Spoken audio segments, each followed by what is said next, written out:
Indian premier league മത്സരങ്ങൾക്ക് വളരെ ആവേശകരമായ തുടക്കമാണ് ലഭിച്ചിരിക്കുന്നത്. ഓരോ മത്സരവും ചെല്ലുന്തോറും വീറും വാശിയും വർദ്ധിക്കുന്ന കാഴ്ചയാണ് കാണാൻ സാധിക്കുന്നത്. ഇന്നലെ നടന്ന ഡൽഹി ക്യാപിറ്റൽസ് പഞ്ചാബ് കിങ്സ് മത്സരവും ആവേശകരമായിരുന്നു. മത്സരത്തിൽ ഡൽഹി ക്യാപിറ്റൽസ് എടുത്ത ചില തീരുമാനങ്ങളെ പഴിച്ച് രംഗത്ത് വന്നിരിക്കുകയാണ് ചെന്നൈ സൂപ്പർ കിങ്സിന്റെ മുൻ താരം റോബിൻ ഉത്തപ്പ.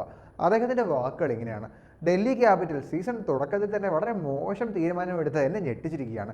ഡൽഹി ക്യാപിറ്റൽസ് പല കാലഘട്ടങ്ങളിലും ഇത്തരത്തിലുള്ള മോശം തീരുമാനം എടുക്കുന്നത് ഞാൻ കണ്ടിട്ടുണ്ട്. അവരുടെ 4 ഫോറിൻ പ്ലേയേഴ്സും ബാറ്റ്സ്മാൻമാരായിരുന്നു. അതിനർത്ഥം അവർ ഇന്ത്യൻ ബോളർമാരെ വെച്ചാണ് ഇന്നലത്തെ മത്സരത്തിന് ഇറങ്ങിയിരുന്നുള്ളതാണ്. എന്തുകൊണ്ടാണ് DC ഇന്ത്യൻ ബാറ്റർമാരെ വിശ്വസിക്കാതിരിക്കുന്നത്? പല കാലഘട്ടത്തിലും ഞാൻ ആ കാഴ്ച കണ്ടിട്ടുള്ളതാണ്. ഇന്ത്യൻ ബാറ്റർമാർ അവർക്ക് മികച്ചവർ ഒരുപാട് പേരുണ്ട്, എന്നാൽ അവരെ പലപ്പോഴും DC വിശ്വസിക്കുന്നില്ല. അവർക്ക് ബാറ്റർമാരെ മാത്രം മതി.